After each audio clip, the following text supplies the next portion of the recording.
is strategy a hard choice, or is it a sum of several decent choices? That was Praveen Gopal Krishnan, the Chief Operating Officer of the Ken and the author of our weekly newsletter, The Nut Graph. He is the brains behind the Ken's recent case competition, which was organized in collaboration with Zerodha. Now, if you've been listening to the series so far, you've already heard 4 pitches by 4 great teams from some of India's top business schools. I want you to take a minute to think about the pitches that really stuck with you, the ones that immediately come to mind.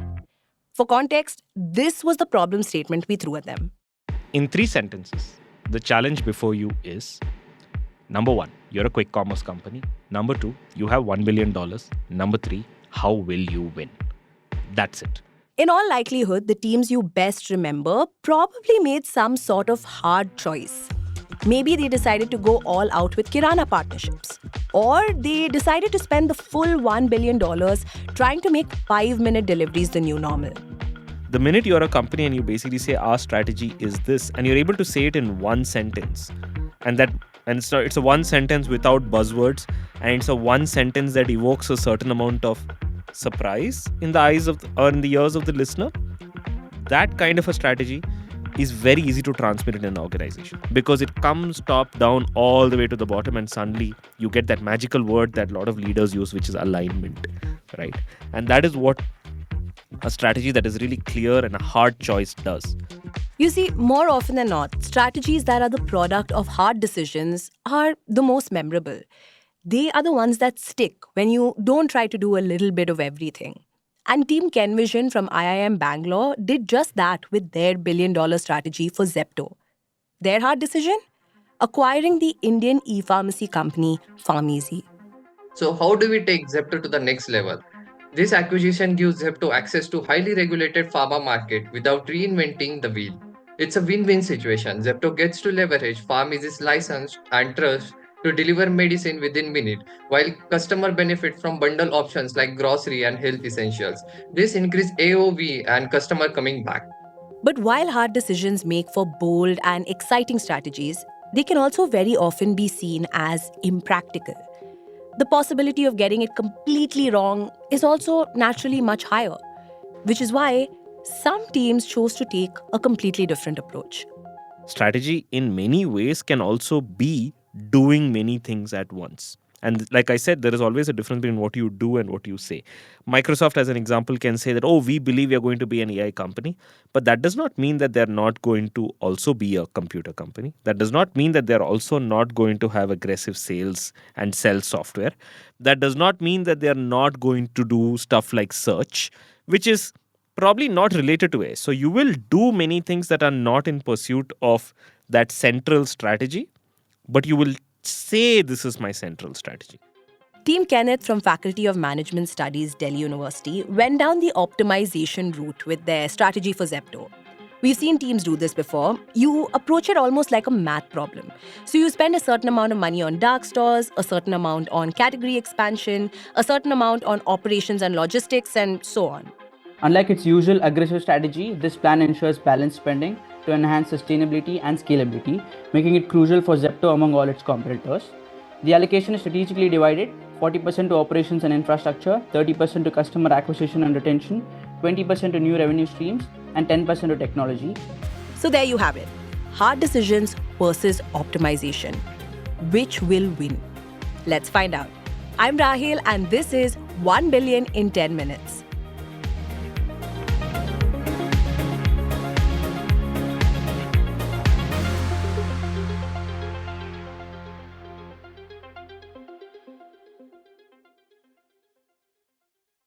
Look, Zepto is a very, very interesting company. It's probably the likes of which we have never seen before. That's Praveen again. He has written extensively about Zepto in his newsletter, The Nut Graph, so I invited him on the show to set some context for us. And he said that Zepto is a company that essentially breaks all the rules, metaphorically speaking, of course. It's a kind of a narrative of a company, and the origin of this company is something that we have never seen. And by all likelihood, it's a very surprising company. So when people say that quick commerce suddenly took everybody by surprise. I think the company that really started to take everyone by surprise was Zepto. Um, and it wasn't like these were two people or the founders were people who were completely in it and had some idea. PGK is talking about Zepto's founders Adit Palicha and Kaivalya Vora. Now, these two childhood friends that grew up in Dubai initially captured public attention because they were both in their 20s, they were college dropouts. It was a very compelling story, like PGK said. But we all very quickly realized that there was also a lot more to it than just that. They start off by saying they're going to make it 10-minute delivery. Their marketing completely echoed their background to some extent, where they took like tweets that people were really amazed by what was happening with Zepto, and they put it up on billboards all over Bangalore. And at that time, I called them a grocery startup. I said that, look, this is a startup that started by bros trying to solve very bro problem, which is you need cigarettes in 10 minutes, or you need like, Coke in 10 minutes, or you need like some munchies in 10 minutes, which I get. I've had those problems too. So they were trying to solve that in the most bro way possible, right? Which is how they began. I think the thing that people have been surprised by is two things. Number one, Zepto's crazy fundraising machine. Like, this is something that nobody expected. Usually, to raise money and funding, you need to have some amount of connection within the Indian ecosystem. You need to have that network of VCs and whom you know very well. But Zepto didn't have any of that, and seemingly didn't seem to stop them. And I think the second thing a lot of people were taken by surprise was how they started off by saying, 10 minutes.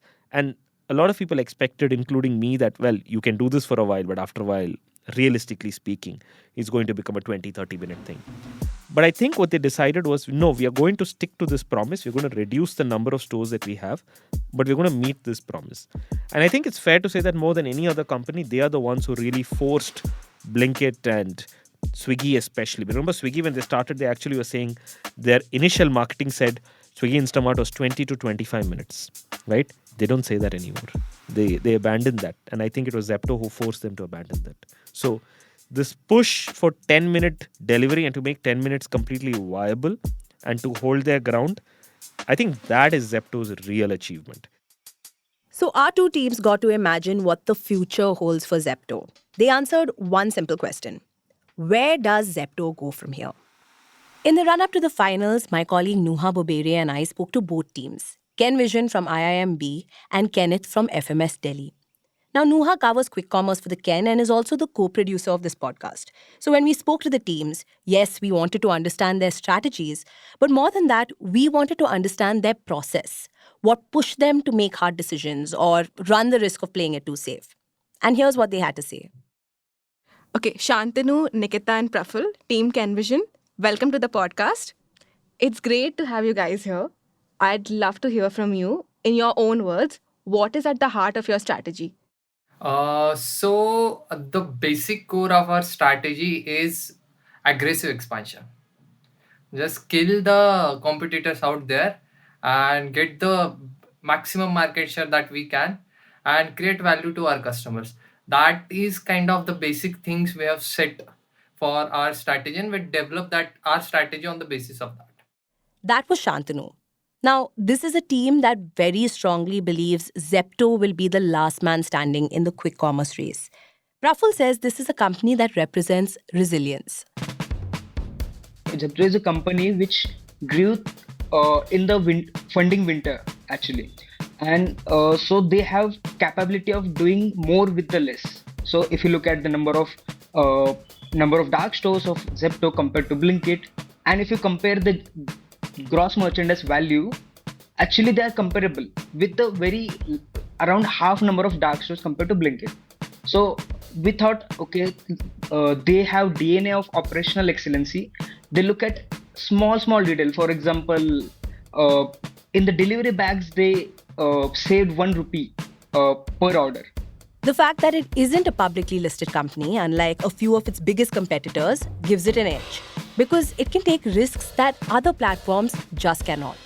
From our personal experience or what we gather from our target customers research, that many of people facing problem with and convenience issue when they're ordering the medicines. So we thought we incorporate that. So, a big part of its winning strategy for Zepto is getting into the medicine delivery space. The logic is simple. It can often be inconvenient to get medicines delivered to your doorstep. There are several regulatory hurdles to deal with apart from plain and simple convenience issues. So, they would solve for that by, you guessed it, acquiring Pharmeasy for 4,000 crore rupees. And as we are in the age of quick commerce and quick delivery, so most of the player don't have a pharmacy product in that. Yeah, they do have some OTC product, but they are pretty basic. But when we thought about we are acquiring pharmacy, we thought that we include OTC as well as non-OTC. For context, OTC is over the counter. Over the last few months, almost every major quick commerce platform has dabbled in the healthcare space. In fact, funnily enough, in November, Swiggy partnered up with Pharmeasy to launch a pilot e-pharmacy of its own. There ended up being a fair bit of pushback from chemists across the country. That's a whole other story. But the point is that while Zepto acquiring Pharmeasy may seem like a really crazy bet, it isn't completely unbelievable. Yeah, actually, initially we were a bit uh, we were a bit worried that okay, acquisition is a bit hard choice, and like mostly 80-90% of acquisition that companies do is mostly failure. So we were a bit worried, but after researching, we thought Pharmeasy valuation of Pharmeasy decreased from 5.6 billion to around 500 million, and so we can acquire it without giving much acquisition premium. So that was also one of the thought behind this. Right, okay. But what I found really interesting was that on the one hand, you're saying, hey, we're going to acquire Pharmeasy. And on the other, you're talking about terms like sustainability and then eventual profitability. I mean, how do those two even coexist or work together? Okay, yeah. So, talking about the profitability part, so along with the acquisition of Pharmeasy, we are suggesting that we will be increasing the SKUs that Zepto is keeping and expanding the number of dark stores. So, eventually, the pharmacy product gives an advantage of customer stickiness, and the average order value will eventually increase with the inclusion of pharmacy product or increasing the SKUs that we hold. And we also suggested that we will also keeping the product with the high price value. Their plan is to set up 400 dark stores and enter 35 new cities in the next 12 months. And once they're able to pull all this off, based on their projections, Zepto will be profitable in 15 months. It's audacious, which means it is memorable. So that was Kenvision. Next up is Team Kenneth from FMS Delhi. Meet Madhvendra, Nishtha, and Kiran. Now, this was one of the few teams that candidly admitted to picking Zepto simply because they used it the most. We traveled a lot during our internships, and Zepto was the one thing that kept us going. So there's this wide array of product range, and with our little suitcases, we could make every little apartment and every little PG our home. And it is actually very beneficial, the 10-minute delivery, and like the only platform that delivers on it. So yeah, we wanted to go with Zepto. Another thing that drew them to this platform was its story. The fact that this was a company founded by two young men pretty close to their age. In many ways, it's the dream for anyone with entrepreneurial aspirations. So the story of founders like teen dropouts from Stanford, and then they're coming up in a COVID era, this Zepto model, and then they're scaling it up to $1 billion company. So it quite inspired us as well, right? Okay, that's very honest. I'm sure at some level, everyone is kind of thinking that, but let's talk about your strategy, right? You chose to go down this optimization route. Tell me what made you kind of take that choice. Actually, that was the fun part. So we can do anything, right? So we thought, let's burn it down in 1 month itself, capture 90% of the market, and then let's look forward from that. Yeah. And then, like, we slowly realized, after studying a little bit, researching a little bit, that Zepto is burning $30 million per month. So it's quite a lot, right? We need to optimize it. They have everything going for themselves, but the funding is limited, right? Whether it's $1 billion or it's a $2 billion, it will be exhausting. So for that purpose, we thought, let's not waste it, but rather use it not very aggressively. So optimize our logistics, optimize our technology, in order to retain our customers. So that what we worked upon. Yeah. The team believes that Zepto's current dark store network is insufficient in Tier 2 and Tier 3 cities. So they are allocating $250 million towards building dark stores in these cities. Then another $100 million will go towards integrating AI into their logistics, and $50 million has been earmarked for switching to an EV delivery fleet. They also want to launch premium categories, things like organics and electronics. Swiggy, Instamart, and Blinkit are there since a few years, and they are the market leaders, to be honest, right? But there is Zepto as well with 28% market share. So we thought optimization strategy would be the better idea to go with. Basically, a hybrid strategy wherein we do some aggressive spendings, but also place some safe bets to make sure that things are in place. Okay, so here's a team that kind of played it safe. They were realistic. Compared to everyone else, other than Flipkart Minutes, of course, Zepto as a platform is still relatively new to the game.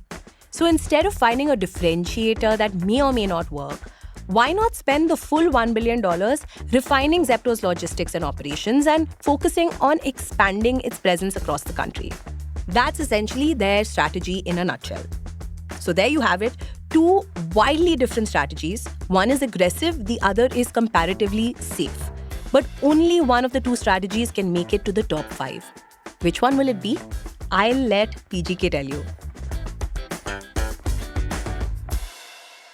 Yeah, so the Pharmeasy, Kenvision strategy of trying to acquire Pharmeasy and scale it was obviously a much more persuasive strategy. It was a very clear strategy. It was something that stood out. After the case competition was over, the very next day, or I think the day after, coincidentally, the Pharmeasy founders and co-founders resigned and stepped down from the company, indicating that probably this is a company that they're willing to sell and they want to go on to do other things. So, I mean, forget 450 million. I think they would have gotten Pharmeasy for far lesser than that.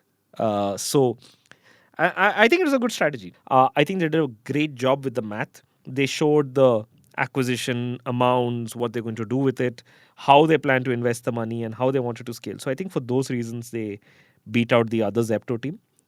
If it was two teams trying an optimization allocation, I think maybe, Kenneth would have won. But you can't beat a team that has a strategy like this, especially a strategy like this that's clearly thought out and very sharp and very memorable. Is really hard to beat that with a strategy that is an allocation strategy. So it seems making hard choices is the way to go, at least in this round. Team Kenvision from IIM has made it to the top 5. Next up is the final quick commerce platform of the series, Flipkart Minutes. Don't forget to check out the next episode, and I will see you next time. Thank you for listening to 1 Billion in 10 Minutes, a 6-part mini-series based on the Ken's first ever case competition. This episode was produced by me, Rahel Philipose, and Nuha Bubere. It was edited by Rajiv CN. Don't forget to like and share this episode, and also write to me at rahel@the-ken.com. Let me know what you think about this podcast, as well as which pitch you thought was stronger.